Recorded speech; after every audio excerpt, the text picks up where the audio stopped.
Sir Veerappan encounter ಆಗುತ್ತೆ, you are in spot. ಮೊದಲನೇ ಬಾರಿಗೆ ಹೋಗಿ ಆ್ಯಂಬುಲೆನ್ಸ್ ಬಾಗಿಲ ತೆಗೆದು ನೋಡಿದಾಗ ಏನನ್ನಿಸ್ತು?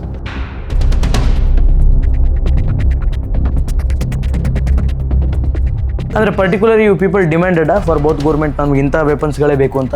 AK-47 ಪವರ್ಫುಲ್ಲು, SLR ಇತ್ತು, AK-47 ಇತ್ತು, 9mm ಎಲ್ಲ ಪಿಸ್ತೂಲ್ಗಳು ಎಲ್ಲ ಪಿಸ್ತೂಲ್ ಎಲ್ಲರೂ ಇಟ್ಕೊಂಡಿರ್ತಿದ್ವಿ ಯಾವಾಗಲೂ. ಬ್ಯೂಟಿ ಫಾರೆಸ್ಟ್ ಈಸ್, ಕಾಡು ಎಷ್ಟು ಸುಂದರ ನಿಮ್ಮ ಪ್ರಕಾರ? ಅತ್ಯಂತ ಸುಂದರ ಅಂತೇಳಿ ಭಾಳ ಚೆನ್ನಾಗಿತ್ತು ಅವಾಗಂತೂ, ಭಾಳ ಚೆನ್ನಾಗಿದೆ. ಸ್ಪೆಷಲಿ ಮಳೆ ಬಂದ ಮೇಲಂತೂ it was very very beautiful. ಅಷ್ಟೊಳಗೆ ಎಲ್ಲ ಕಾಣ್ತವೆ, ನವಿಲು ಕಾಣ್ತವೆ, ಕರಡಿ ಕಾಣ್ತವೆ. ಆಮೇಲೆ ಅಲ್ಲಿ MMS ಹತ್ರ ಚಿಟ್ಟಿಗಳು ಬರ್ತವೆ ಭಾಳ ಒಂದು ಸೀಸನ್ನಲ್ಲಿ, ಸಿಕ್ಕಾಪಟ್ಟೆ lakhs and crores of together ಬರ್ತವೆ.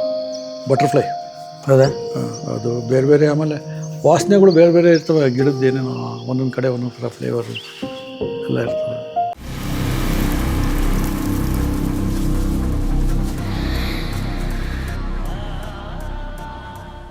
ಸರ್ ವೀರಪ್ಪನ್ ಎನ್ಕೌಂಟರ್ ಆಗುತ್ತೆ, ಯು ಆರ್ ಇನ್ ಸ್ಪಾಟ್. ಮೊದಲನೇ ಬಾರಿಗೆ ಹೋಗಿ ಆ್ಯಂಬುಲೆನ್ಸ್ ಬಾಗಿಲ ತೆಗೆದು ನೋಡಿದಾಗ ಏನನ್ನಿಸ್ತು? ಯಾಕಂದರೆ ವೀರಪ್ಪನ್ ಅಂದರೆ ಮೀಸೆ, ಮೀಸೆ ಅಂದರೆ ವೀರಪ್ಪನ್ ಆಗಿನ ಕಾಲದಲ್ಲಿ. ಅಂದರೆ ಅವ್ನು ಮೀಸೆ ಅಷ್ಟು ಫೇಮಸ್ ಆಗಿಬಿಟ್ಟಿತ್ತು. ಇಲ್ಲಿ ಯಾವುದೋ ಒಂದು ಬಾಡಿ ಬಿದ್ದಿದೆ, ಆ ಬಾಡಿಗೆ ಮೀಸೆನೇ ಇಲ್ಲ. ಅಂದರೆ ಗೊತ್ತಿತ್ತಾ ಅದಕ್ಕೂ ಮುಂಚೆ? ಅಂದರೆ ನೀವು ಎನ್ಕೌಂಟರ್ ಮಾಡೋಕ್ಕಿಂತ ಮುಂಚೆ, ಅಲ್ಲಿ ಆ ಕಾರ್ಯಾಚರಣೆ ನಡೆಯೋಕ್ಕಿಂತ ಮುಂಚೆ ವೀರಪ್ಪನ್ ಹಿಂಗೆ ಬರ್ತಿದ್ದಾನೆ, ಮೀಸೆ ತೆಗೆದಿದ್ದಾನೆ, ಮೀಸೆ ತೆಗೆದವನು ಇವನೇ ವೀರಪ್ಪನ್ ಅಂತ ಹೆಂಗೆ ನೀವು ಒಂದು ಪ್ರಿಪ್ರೇಷನ್ ಮಾಡ್ಕೊಂಡಿದ್ರಿ? ಆ್ಯಂಡ್ ಆ ಕನ್ಕ್ಲೂಷನ್ಗೆ ಹೆಂಗೆ ಬಂದ್ರಿ ದಿಸ್ ಇಸ್ ವೀರಪ್ಪನ್ ಅಂತ? ಆಗಲೇ ನಮ್ಮ ಆಂಬುಲೆನ್ಸಲ್ಲಿ ಕಳಿಸಿದವ್ರು ಹೇಳಿದ್ರು ಇವನೇ ಅಂತ, ಅಲ್ಲಿಂದ ಬಂದಿತ್ತು. ಮತ್ತು ಓಪನ್ ಆಗೋಕ್ಕೆ ಮುಂಚೆ ನಾವು ಅದರೊಳಗೆ ಶೆಲ್ಸು ಲಾಬಿ ಮಾಡಿದ್ವಿ ಒಳಗೆ. ಓಕೆ. ಅದೆಲ್ಲ ಆದಮೇಲೆ ಸತ್ತಿದ್ದಾರೆ ಅಂತ ಆದ್ರೂ ತಿರುಗಿ ಮತ್ತೆ ಎಲ್ಲ ಶೆಲ್ ಹೊಡೆದು ಸ್ವಲ್ಪ ಹೊತ್ತು ಬಿಟ್ಟು ಎಲ್ಲ ಆದಮೇಲೆ ಬಾಕ್ಲು ಓಪನ್ ಮಾಡಿದ್ದು. ಬಾಕ್ಲು ಓಪನ್ ಮಾಡಿದ್ಮೇಲೆ ಎಲ್ಲರೂ ಹೇಳಿದ್ರಲ್ಲ. ಓಕೆ, ಅಷ್ಟೇ. ಫಸ್ಟ್ ಹೋಗಿ ನೋಡಿದ್ದು ಮಿರ್ಜಿ ಸಾಹೇಬ್ರೆ ಅಂತ? ಇಲ್ಲ, ಎಲ್ಲರೂ ಎಲ್ಲ ಸಂತೆ ಎಲ್ಲರೂ ಹೋಗೋದೇ ಇಲ್ಲ, ಇದ್ದವರೆಲ್ಲ. ಯಾಕೆಂತಂದರೆ ಅವತ್ತು ವೀರಪ್ಪನ ಎನ್ಕೌಂಟರ್ ಆದಾಗ BBC-ಯಲ್ಲಿ ನ್ಯೂಸ್ ಬಂತು, BBC-ಯಲ್ಲಿ ಹೆಡ್ಲೈನ್ಸಲ್ಲಿ ಮಿರ್ಜಿ ಸಾಹೇಬ್ರ ಹೆಸರು ಕೂಡ ಬಂದಿತ್ತು.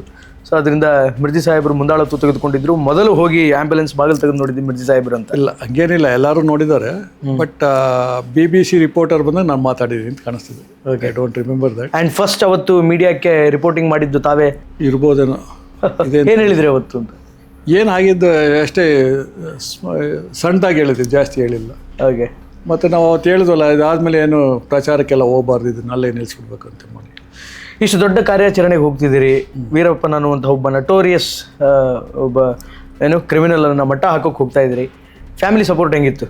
ಯಾಕೆಂತಂದರೆ ಸುಮಾರು ಕಡೆ ಫ್ಯಾಮಿಲಿಯವರು ಬೇಡ ರೀ, ಏನಕ್ಕೆ ಹೋಗ್ತೀರಿ, ಕರೆಕ್ಟ್, ಒಬ್ಬರೇ ಹೆಂಡ್ರು, ಒಬ್ಬರೇ ಮಕ್ಕಳು, ಕರೆಕ್ಟ್, ಸಣ್ಣ ಮಕ್ಕಳು, ಚಿಕ್ಕ ಮಕ್ಕಳು ಇರೋದು, ಒಬ್ಬನೇ ಮಗ, ಏನು ಮಾಡ್ತೀರಿ ಹೋಗಿ ಅಂತ ತಡೆ ಹಿಡಿಯುವಂತಹ ಫ್ಯಾಮಿಲಿ ಇದೆ, ನೋಡ್ತೀವಿ ನಾವು ಸುಮಾರು ಕಡೆ. ಆ ಸೆಟ್ ಆಫ್ ಎಕ್ಸಾಂಪಲ್ಸ್ ಕೂಡ ಇದೆ. ತಮ್ಮ ಫ್ಯಾಮಿಲಿ ಹೆಂಗೆ ಸಪೋರ್ಟ್ ಮಾಡ್ತು, ಅಥವಾ ಏನಾದರೂ ಬೇಡ ಅಂತ ಹೇಳಿದ್ರೆ ಏನು ಕತೆ? ಇಲ್ಲ, ಬೇಡ ಅಂತೇನು ಹೇಳಿಲ್ಲ. ಅವ್ರಿಗೆ ಸ್ವಲ್ಪ ಅಂಜಿಕೆ ಇತ್ತು, ಭಯ ಇತ್ತು, ಯಾವಾಗಲೂ ಭಯ ಆಗ್ತಿರೋದು. ಮತ್ತು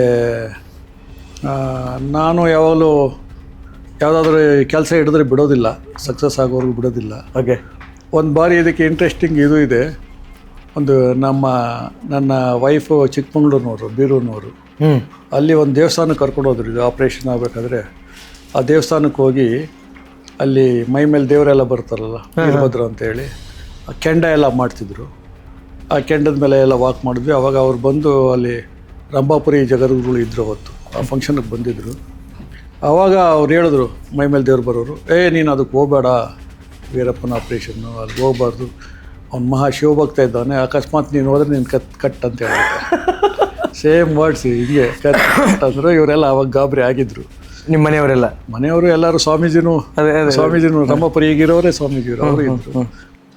ಆಮೇಲೆ ನಾವು ಹೇಳಿದ್ವಿ, ಇಲ್ಲ ಅದು ಬರುತ್ತೆ, ಅವರು ದೈವ ಭಕ್ತ ಇದ್ರೆ ನಾವು ದೈವ ಭಕ್ತ, ನಾವು ದಿನ ಶಿವಪೂಜೆ ಮಾಡ್ದಲ್ಲೇ ಎಲ್ಲೂ ಆಚೆ ಹೋಗೋದಿಲ್ಲ, ನೋಡೋಣ ದೇವರು ಇಬ್ಬರನ್ನ ಕಾಪಾಡೋಣ, ಅವ್ರನ್ನಾದ್ರೂ ಕಾಪಾಡಲಿಲ್ಲ, ನಮ್ಮನ್ನಾದ್ರೂ ಕಾಪಾಡಲಿ ಅಂತೇಳಿ ಹಂಗೆ ಮತ್ತೆ ಆಗ್ತಿತ್ತು. ಹಿಂದೆ ಒಂದು ಸತಿ ನನ್ನ ಹಾಕಿದ ಮೇಲೂ ಸಹ ಒಂದು 2 ವರ್ಷ ಆಗಿತ್ತು. 2 ವರ್ಷ ಆದಾಗ ಇವರು SM ಕೃಷ್ಣ ಅವ್ರು ಹೇಳಿದ್ರು, ಭಾಳ ದಿನ ಆಯ್ತಪ್ಪ ನಿಮ್ಮನ್ನ ಅಲ್ಲೇ ಹಾಕ್ಬಿಟ್ಟಿದ್ದೀವಿ, ಐ ಆಮ್ ಫೀಲಿಂಗ್ ಗಿಲ್ಟಿ ಅಂತ ಹೇಳ್ಬಿಟ್ಟು ಟ್ರಾನ್ಸ್ಫರ್ ಮಾಡ್ತಿದ್ವಿ. ಅಂದರೆ ಬಿಫೋರ್ ಎನ್ಕೌಂಟ್ರು ಅಂದರೆ ನಿಮ್ಮನ್ನು ಅಲ್ಲಿ 2 ವರ್ಷ ಆಯ್ತಲ್ಲ ಬೆಂಗಳೂರಿಗೆ ವಾಪಸ್ ಬೆಂಗಳೂರಿಗೆ ಅಂತ. ಆಮೇಲೆ ನಾನೇ ರಿಕ್ವೆಸ್ಟ್ ಮಾಡಿದೆ, ಇಲ್ಲ ಸರ್, ಈಗ ಕೊನೆ ಹಂತಕ್ಕೆ ಬಂದ್ಬಿಟ್ಟಿದ್ದೀವಿ, ಮುಗಿಸೇ ಬರ್ತೀವಿ, ವಿಲ್ ಫಿನಿಶ್ ಹಿಮ್ ಹೌದಾ? ಏನೋ ತಪ್ಪಿದ್ರೆ ತೆಗೀರಿ, ಹ್ಞೂ ಹ್ಞೂ if you are not happy with my work and all ತೆಗೀರಿ, ಅದು ಪರವಾಗಿಲ್ಲ, ದೆನ್ ಐ ವಿಲ್ ಕಮ್. ಸುಮ್ಮನೆ ತೆಗಿಬೇಡಿ. ಅಲ್ಲ, ನನಗೆ ತೊಂದರೆ ಆಗುತ್ತೆ ಅಂತ ಏನು ತೆಗೆದು ಬೇಡ, ನಾನು I will continue what is there, let us see some more time, but we have come to end ಅಂತ ಹೇಳಿದೆ. ಆಯಿತು ಅಂತೇಳಿ ಮತ್ತೆ ಪೋಸ್ಟಿಂಗ್ ಆಗಿದ್ದೆ ತಿರುಗಿ ಕ್ಯಾನ್ಸಲ್ ಮಾಡಿ ಕಂಟಿನ್ಯೂ ಮಾಡಿಸಿದ್ರು. ಅಂದರೆ ಯಾವಾಗ ಟ್ರಾನ್ಸ್ಫರ್ ಆರ್ಡರ್ ಬಂದಿತ್ತು, ನಿಮ್ಮ ತಂದೆಯವರು ತುಂಬ ಕೋಪ ಮಾಡ್ಕೊಂಡ್ಬಿಟ್ಟಿದ್ರಂತೆ ಎಸ್ ಎಂ ಕೃಷ್ಣ ಅವ್ರ ಮೇಲೆ. ಇಲ್ಲ ಇಲ್ಲ, ಯಾಕೆ ನನ್ನ ಮಗನ ಟ್ರಾನ್ಸ್ಫರ್ ಮಾಡಿದ್ರಿ, ಮತ್ತೆ ಯಾಕೆ ಬೆಂಗಳೂರಿಗೆ ಕಳಿಸ್ತಿದ್ರಿ ಅಂತ? ಇಲ್ಲ ಹಂಗೇನಿಲ್ಲ. What was that? ಫಾದರು ಅದು ಹೇಳಿದ್ರೆ ಆಯ್ತಪ್ಪ, ಅವನು ಯಾವುದಾದ್ರೂ ಒಂದು ಕೆಲಸ ಹಿಡಿದ್ರೆ ಮಾಡೇ ಮಾಡ್ತಾನೆ, ಹ್ಞೂ ಅವನೇ ಎದುರ್ಕೊಂಡೇನು ಬರೋದಲ್ಲ, ಹ್ಞೂ ಅಂಥದ್ದು ಆಗಬಾರ್ದು ಅಂತೇಳಿ ಅವರವರು ಸ್ನೇಹಿತರೆ. ಹೌದಾ? ನಮ್ಮ ತಂದೆಯವರು ಎಸ್ ಎಂ ಕೃಷ್ಣ ಅವರು ಅವರೆಲ್ಲ ಒಂದೇ ಪೊಲಿಟಿಕಲ್ ಪಾರ್ಟಿಲಿ ಇದ್ದವರು. First S M Krishna was in PSP, Praja Socialist Party. ಅವರು ಬಂಗಾರಪ್ಪ ಇವರೆಲ್ಲ ಎಲ್ಲ ಸೋಷಲಿಸ್ಟ್ ಅವರು. ಇವರೆಲ್ಲ ಆಗಿನ ಕಾಲದಲ್ಲೇ ಒಂದು 25-26 MLA ಇದ್ದರು ಸೋಷಲಿಸ್ಟ್ ಪಾರ್ಟಿ, ಕಾಂಗ್ರೆಸ್ನವ್ರಿಗೆ ಅದೇ ಫಸ್ಟ್ ಅಪೋಸಿಷನ್ ಇದ್ದವರು. ಸೊ ಅವರು ಎಲ್ಲ ಹೇಳಿದ್ರು ಅವಾಗ. ಆಮೇಲೆ ನಾನು ಹೇಳಿದೆ will finish it and come ಅಂತ. ಆವಾಗ ಇದ್ದವರು ಗುರುಪ್ರಸಾದ್ ಅಂತ ADG ಇಂಟೆಲಿಜೆನ್ಸ್ ಇದ್ದರು, ಅವ್ರಿಗೂ ಮಾತಾಡಿದೆ. ಎಲ್ಲ ಮುಗಿದಿದೆ ಸರ್, ಯಾಕೆ ಬೇರೆಯವ್ರನ್ನ ಹಾಕ್ತೀರಾ, ಬೇರೆಯವ್ರು ಬಂದು ತಿರುಗಿ ಕಷ್ಟ, ಅವರು ಈ ಆಲ್ಸೋ ಕಮ್ಯುನಿಕೇಟೆಡ್ ಅವ್ರಿಗೆ. ಹಂಗಾಗಿ ಅಲ್ಲೇ ಕಂಟಿನ್ಯೂ ಅದೇ ಕೆಲಸನೂ ಮುಗೀತು. ಇಲ್ಲ ಅಂದರೆ ಅರ್ಧಂಬರ್ಧ ಆಯಿತು ಅಂತ ಮನಸ್ಸಲ್ಲಿ ಇರೋದು, ಲಕ್ಕಿಲಿ ಆಗಿದೆ. ಮನುಷ್ಯನ ಮನಸ್ಸು ಭಾಳ ಚಂಚಲ. ಮನುಷ್ಯನ ಕೈಯಲ್ಲಿ ದುಡ್ಡಿದ್ದಾಗ ಅದು ಒಂಥರ ಆಡಿಸುತ್ತೆ, ಮತ್ತೊಂದಿದ್ದಾಗ ಮತ್ತೊಂಥರ ಆಡಿಸುತ್ತೆ. ವೀರಪ್ಪನ ಕಾರ್ಯಾಚರಣೆಯಲ್ಲಿ ಒಂದು ಸ್ಪಾಟಲ್ಲಿ ಕೂತಿದ್ದೀರಿ, ಕೈಯಲ್ಲಿ ಡೆಡ್ಲಿ ವೆಪನ್ ಇದೆ, AK-47 ಇದೆ. ಆ ಗನ್ ಎಂಥ ಎಂಥೋಸ್ಮೆಂಟ್ ಸೃಷ್ಟಿ ಮಾಡಿತ್ತು ನಿಮ್ಮಲ್ಲಿ. ಅಂದರೆ ಅದು ಏನೋ ಒಂದು 100 ಆನೆ ಬಲ ಬಂದಂಗಿರುತ್ತೆ ಒಬ್ಬೊಬ್ಬರಿಗೆ ಅದು ಕೈಯಲ್ಲಿ ಎಂಥ ವೆಪನ್ ಕೊಟ್ಟರು ಶೂಟ್ ಮಾಡೋಕ್ಕೆ ಭಯ. ಸೊ ಆಗ ನಿಮ್ಮ ಮೈಂಡ್ಸೆಟ್ ಹೆಂಗಿತ್ತು, ಅಂದರೆ ಗನ್ ಹೆಂಗೆ ಆಡಿಸ್ತಿತ್ತು ನಿಮ್ಮನ್ನು ಅವಾಗಂತ? ಇಲ್ಲ, ಅಲ್ಲಿ ಏನಾಗ್ತದೆ ಅಂದರೆ ಆಪರೇಷನ್ ಏರಿಯಾದಲ್ಲಿ you have to be alert all the time. Alert ಇರಲೇಬೇಕು, ವೆಪನ್ ಇರಲೇಬೇಕು, ಹೊಡಿಲೋ ಬೇಡೋ ಅಂತ ಯೋಚನೆ ಮಾಡೋಂಗಿರಲ್ಲ. ಇಲ್ಲಿ ಸಿಟಿಲಾದರೆ ಎಲ್ಲ ನಾರ್ಮಲ್ ಇರ್ತೀವಿ, ಪಬ್ಲಿಕ್ಗೆ ನಾವು ಹೊಡಿಬೇಕಾದ್ರೆ ವಾರ್ ಮಾಡ್ತೀವಿ, ಹೇಳ್ತೀವಿ, ಏರ್ ಫೈರ್ ಮಾಡ್ತೀವಿ, ಅದು ಮಾಡ್ತೀವಿ, ಇದು ಮಾಡಿ. ಇದ್ರಲ್ಲಿ ಫಸ್ಟ್ ಡೈರೆಕ್ಟ್ ಶಾಟ್, ಯಾರು ಫಸ್ಟ್ ಹೊಡೆದ್ರೂ ಅವ್ನು ಬದುಕ್ತಾನೆ. ಫಸ್ಟ್ ಹೊಡೆದ್ರೆ ಬದುಕೋದು. ನಾವು ವೆಯ್ಟ್ ಮಾಡ್ತೀವಿ ಅಂತೆಲ್ಲ ಆಗೋದಿಲ್ಲ. ಯಾವಾಗಲೂ ಇಟ್ ವುಡ್ ಬಿ ರೆಡಿ, ಯಾವಾಗಲೂ ಕಾಕ್ ಮಾಡೇ ಇರ್ತೀವಿ, ರೆಡಿ ಪೊಸಿಷನ್ನೇ. ಮಲಗಬೇಕಾದ್ರೂ ಅಷ್ಟೆಲ್ಲ ತಲೆ ಕೆಳಗೆ ಇಟ್ಕೊಂಡಿರ್ತದೆ ಅಲ್ಲೇ. ಈವನ್ ಕ್ಯಾಂಪ್ ಹೋದಾಗ, ಹೊರಗಡೆ ಹೋದಾಗ ಅಲ್ಲೇ ಪಕ್ಕದಲ್ಲಿ ಇರ್ತದೆ, ಇಲ್ಲ ಇದು ಅದೇ ದಿಂಬು. ಯಾವಾಗಲೂ ರೆಡಿನೇ ಇರ್ತದೆ, ಯಾಕೆಂದರೆ ಸೆಕೆಂಡ್ ಎನಿಥಿಂಗ್ ಮೇ ಹ್ಯಾಪನ್ ಅಲ್ಲ, ಯು ಡೋಂಟ್ ಹ್ಯಾವ್ ಟೈಮ್. ಆಮೇಲೆ ಅಲ್ಲಿ ಹೋದ್ಮೇಲೆ ಹೊಡಿಲೇಬೇಕು ಅಂತಲೇ ಇರ್ತದೆ ಮನಸ್ಸು. ಏನು ಅಲ್ಲಿ ಡಿಸ್ಕಷನ್ ಮಾಡೋದು, ಚೇಂಜ್ ಮಾಡೋದು ಏನೂ ಇಲ್ಲ. ಟಾರ್ಗೆಟ್ ಕಾಣ್ತು ಅಂದರೆ ಟಾರ್ಗೆಟ್ ಹೊಡೆಯೋದೆ. ಸೊ ಅವರು ಅದೇ ಮಾಡ್ತಾರೆ. ಓಕೆ, ಆ ಕಡೆ ಕಂಪ್ಲೀಟ್ ಕಾನ್ಸಂಟ್ರೇಷನ್ ಆನ್ ಟಾರ್ಗೆಟ್. ಅದು ಬಿಟ್ಟು ಬೇರೆ ಏನು ತಲೆಯಲ್ಲಿ ಓಡ್ತಾ ಇಲ್ಲ. ಏನಿಲ್ಲ, ಅದನ್ನೇ ನೋಡ್ತಾರೆ. ಅದೇ ಯಾವಾಗಲೂ ಅದೇ ಯೋಚನೆಯಲ್ಲಿ, ಬೇರೆ ಇನ್ನೇನು ನಮಗೇನು ವಿಸಿಟರ್ಸ್ ಇಲ್ಲ, ಇದು ಪೆಟಿಷನ್ ಇಲ್ಲ, ಕೇಸ್ ಇಲ್ಲ, ಇನ್ವೆಸ್ಟಿಗೇಷನ್ ಏನಿರಲ್ಲ, ಬರೀ ಅದೇ ಅಲ್ಲ. ಅವ್ರು ಹೆಂಗೆ ಹಿಡಿಬೇಕು ಅನ್ನೋದು ಒಂದೇ target. Sir, can you say me that which type of weapon has been provided to you? ಯಾವ ಥರ ವೆಪನ್ಸ್ಗಳನ್ನು ಕೊಟ್ಟಿದ್ದಿಲ್ಲ? ಎಲ್ಲ ಕೊಟ್ಟಿದ್ರು. ಅದರಲ್ಲಿ AK-47 ಪವರ್ಫುಲ್ಲು, SLR ಇತ್ತು, AK-47 ಇತ್ತು, 9mm ಎಲ್ಲ ಪಿಸ್ತೂಲ್ಗಳು ಎಲ್ಲ ಪಿಸ್ತೂಲ್ ಎಲ್ಲರೂ ಇಟ್ಕೊಂಡೇ ಇರ್ತಿದ್ವಿ ಯಾವಾಗಲೂ. ಮತ್ತು AK-47 ಜೊತೆಗೆ ಇದ್ದೇ ಇರ್ತದೆ. ನಮ್ಮ ತಾವು ಇರ್ತದೆ, ನಮ್ಮ ಜೊತೆಗಿದ್ದವ್ರಿಗೂ ಹತ್ರ ಎಲ್ಲರ ತಗೊಂಡು ಇರ್ತದೆ. ಅಂದರೆ particular you people demanded for both government, ನಮ್ಗೆ ಇಂಥ ವೆಪನ್ಸ್ಗಳೇ ಬೇಕು ಅಂತ? ಡಿಮ್ಯಾಂಡೆಡ್ ಅಲ್ಲ, already it was there and it is very ಅವಾಗ ಈಗಲೂ ಅವೇ ಪವರ್ಫುಲ್ ವೆಪನ್ ಅಲ್ಲ. ಬೇರೆನೇ ಬಾಂಬುಗಳು ಅದೆಲ್ಲ ಬಿಟ್ಟರೆ AK-47 ಮತ್ತು ಇದು ಇತ್ತು, ಗ್ರೆನೇಡ್ಸ್. ಗ್ರೆನೇಡ್ಸ್ ಅಂತೂ ಎಲ್ಲ ಇಟ್ಕೊಂಡೇ ಇರ್ತಿದ್ವಿ. ಗ್ರೆನೇಡ್ಸು ಎಷ್ಟೋ ಕಡೆ ಲಾಬಿ ಮಾಡಿದ್ದೀವಿ, ಟ್ರಯಲ್ಗೂ ಮಾಡಿದ್ದೀವಿ, ಎಲ್ಲ ಆಗಿದ್ದಾವೆ. ಅದರಿಂದ ಲಾಂಚರು ಇತ್ತು, ಅದು ಎಲ್ಲರೂ ಇಟ್ಕೊಳಕ್ಕೆ. ಲಾಂಚರ್ 2-3 ಇರ್ತದೆ, ಅದು ಬೇಕಾದಾಗ ಒಂದು ಕಡೆ ಉಪಯೋಗ ಮಾಡಲಿಕ್ಕೆ. It is a very powerful weapon. Sir, ಡಿಪಾರ್ಟ್ಮೆಂಟಲ್ಲಿ ತಾರತಮ್ಯ ಅನ್ನೋದು ಇದ್ದೇ ಇದೆ. ಒಂದು ಸಾಮಾನ್ಯ ಪೇದೆಯಿಂದ ಹಿಡಿದು ಕಮಿಷನರ್, IG, DGP ಇವರೆಗೂ ತಾರತಮ್ಯ ಅನ್ನೋದು ಇದ್ದೇ ಇದೆ. ವೀರಪ್ಪನ ಕಾರ್ಯಾಚರಣೆಯಲ್ಲಿ ಎಲ್ಲರೂ ಸಮನಾಗಿ ಒಂದೇ ಥಾಟ್ ಪ್ರೊಸೆಸ್ಸಲ್ಲಿ ಕೆಲಸ ಮಾಡಿದವರು. ನೀವಾಗ IG ಆಗಿದ್ವಿ, ನೀವಾಗ ಆ ಸ್ಥಳಕ್ಕೆ ಹೋಗ್ತೀರಿ, ಅಲ್ಲಿ ಒಬ್ಬ IG ಅಂತಂದರೆ ಸಿಟಿಯಲ್ಲಿ IG-ಗೆ ಇರುವಂತಹ ಗತ್ತು, ಆ ಒಂದು ಅನುಕೂಲಗಳು ಅದು ಬೇರೆಯೇ. ಬಟ್ ಇಲ್ಲಿ ಎಂಥ ಅನುಕೂಲಗಳಿತ್ತು ಮತ್ತು ಏನೆಲ್ಲ ಕಷ್ಟಪಟ್ರಿ? ನಾನು ಕೇಳಿದೆ, ಹೇಳ್ತಾ ಇದ್ದರು ನೀವು ಮಲ್ಕೊಂಡು ಸ್ಥಳಗೆಲ್ಲ ಹಾವು ಬಂದ್ಬಿಡೋದಂತೆ, ಅಲ್ಲಿ ಕಾಡಾನೆಗಳಿಂದ ಬಹಳ ವಿಪರೀತ ತೊಂದರೆಗಳಾಗಿದೆ ಅನ್ನೋದನ್ನು ಕೇಳಿಬಿಟ್ಟೆ. So how was the days? ಆ ದಿನಗಳು ಹೆಂಗಿತ್ತು ಅಂತ. ಯಾಕೆಂದರೆ ಅಲ್ಲಿ ನಾವು ಆಪರೇಷನ್ಗೆ ಹೋದಾಗ ನೋಡಿ, ಯಾವುದು ಬ್ಯಾಡ್ಜ್ ಹಾಕೋಣಲ್ಲ. ಹೌದಾ? ಏನಕ್ಕೆ? ಅದನ್ನು PC ಗೊತ್ತಿಲ್ಲಲ್ಲ ಅದು ಹಾಕೊಂಡಾಗ. ಬಟ್ ಗೊತ್ತಿರುತ್ತೆ ಎಲ್ಲರಿಗೂ ನಾರ್ಮಲಿ. ಸೊ ಅದು ನಮ್ಮ ಇದಿರಬಾರ್ದು ಅಂತ ನೀವು ಹೇಳೋದು ಗತ್ತಿರಬಾರ್ದು ಅಂತೇಳಿ ಅದೆಲ್ಲ ಇಲ್ಲ, ಬರೀ ಪ್ಲೈನ್ ಹಾಕ್ಕೊಂತೀವಿ ಅಲ್ಲಿ. ಮತ್ತು ನೀವು ಹೇಳ್ದಂಗೆ ಎಷ್ಟೋ ಸತಿ ಆನೆಗಳು ಭಾಳ ಎಲಿಫೆಂಟ್ ಗ್ರಾಸ್ ಅಂತ ಬರ್ತದೆ, ದೊಡ್ಡ ದೊಡ್ಡ ಗ್ರಾಸ್. ಅದು ಆ ಕಡೆ ನಿಂತಿದ್ರೆ ಈ ಕಡೆ ಕಾಣೋದಿಲ್ಲ ನಮ್ಗೆ. ನಾವು ನಿಂತಿರ್ತೀವಿ, ಅವು ನಿಂತಿರ್ತೀವಿ. ಅವು ಅಳ್ಳಾಡಲ್ಲ, ನೀವು ಆನೆಗಳು ನೋಡಿಬೇಕಾದ್ರೆ ಭಾಳಷ್ಟು ಕಡೆ ಸುಮ್ಮನೆ ನಿಂತಿರ್ತದೆ. ನಾಟ್ ಟು ಅಟ್ಯಾಕ್ ಅಂತ, ಬಟ್ ಅದ್ರ ನೇಚರೇ ಹಂಗೆ ನಿಂತೇ ಇರ್ತವೆ. ಅಟ್ಯಾಕ್ ಮಾಡೋದು ಮಾಡ್ತವೆ. ಆಮೇಲೆ ನಾವು ವೆರಿ ಕ್ಲಿಯರ್ ಇನ್ಸ್ಟ್ರಕ್ಷನ್ ಕೊಟ್ಟಿದ್ವಿ, ಯಾವ ಪ್ರಾಣಿಗೂ ಹೊಡೆಯಂಗಿಲ್ಲ ಅಂತ. ಅನ್ಲೆಸ್ ನೀನೇ ಏನೋ ಸಾಹಿತ್ಯ ಅನ್ನಂಗಿದ್ರೆ ಅಷ್ಟೇ ವುಡ್. ಬಟ್ ಅಂಥ ಅಕೇಶನ್ ಬಂದಿಲ್ಲ. ಬಟ್ ಭಾಳಷ್ಟು ಕಡೆ ಇವು ಆನೆಗಳು ನಾವು ಹೋದ ಕಡೆ ಎಷ್ಟೋ ಸತಿ ರೋಡ್ ಗಡ್ಡ ಬರೋದು, ಗಂಟಾನುಗಟ್ಟಲೆ ರೋಡಲ್ಲೇ ನಿಂತಿದ್ದೀವಿ. ಅವು ಮೂವ್ ಆಗಲ್ಲ, ನಾವು ಮೂವ್ ಆಗೋದಿಲ್ಲ, ಸುಮ್ಮನೆ ನಿಂತಿರೋದು.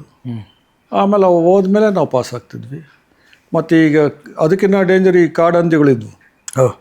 ಅವು ಎಷ್ಟೋ ಸತಿ ನಿಯರ್ ಕ್ಯಾಂಪೇ ಬಂದ್ಬಿಡೋದು. ಈಗ ಕೆಲವು ಇಂಟೀರಿಯರಲ್ಲಿ ಕ್ಯಾಂಪ್ ಇತ್ತಲ್ಲ, ಅಲ್ಲಿ ಅನ್ನ ಗಿನ್ನ ಹಾಕಿರ್ತಾರದು ವಾಸನೆ ಬಂದು ಎಷ್ಟೋ ಸತಿ ನಮ್ಮ ಪೊಲೀಸರಿಗೆಲ್ಲ ತೊಡೆಗೆ ಹೊಡೆದಿದ್ದು ಕರೆಕ್ಟಾಗಿ ಕಟ್ಟೆ ಆಗ್ಬಿಟ್ಟು. ಅದೆಲ್ಲ ಆಗಿದೆ. ಆಗಿದೆ ಅದಾಗಿ. ಒಂದ್ ಕಡೆ ವೀರಪ್ಪನ ಉಪದ್ರ ಆದ್ರೆ ಇನ್ನೊಂದ್ ಕಡೆ ಆಮೇಲೆ ಹಾವುಗಳು ಬರ್ತವೆ. ಅದಕ್ಕೆಲ್ಲ ಒಂದು ಟ್ರೆಂಚ್ ಮಾಡ್ಕೊತಿದ್ದೇವೆ ಮಲಗಬೇಕಾದ್ರೆ. ನಾವು ಮಲಗೋ ಜಾಗಕ್ಕೆ ಸುತ್ತಲೂ ಒಂದು ಟ್ರೆಂಚ್ ಮಾಡ್ದಂಗೆ ಮಾಡಿ, ಏನಾದರೂ ಬರ್ಬೋದು, ಒಂದು ಏನೋ ಸಮಾಧಾನಕ್ಕೆ ಅದು ಮಾಡಿ. ಸೊ ದಟ್ ಒಂದ್ಸಲ ನೀವು ಮಲ್ಕೊಂಡಿದ್ದ ಹಾಸಿಗೆ ಸುತ್ತಬೇಕಾದ್ರೆ ನಿಮ್ಮ ಕೆಳಗೆ ಆಗುತ್ತಂತೆ. ಇತ್ತು ಅಂಥವು ಭಾಳ ಆಗಿದ್ದಾವೆ. ಹಾಸಿಗೆ ಹತ್ರ ಹಾವು ಬರೋದು, ಈ ಪ್ರಾಣಿಗಳು ಬರೋದು. And we have seen tiger also ನಮ್ಮ ಬಿಳಿಗಿರಿ ರಂಗದಲ್ಲಿ. ಆಮೇಲೆ ಕರಡಿ.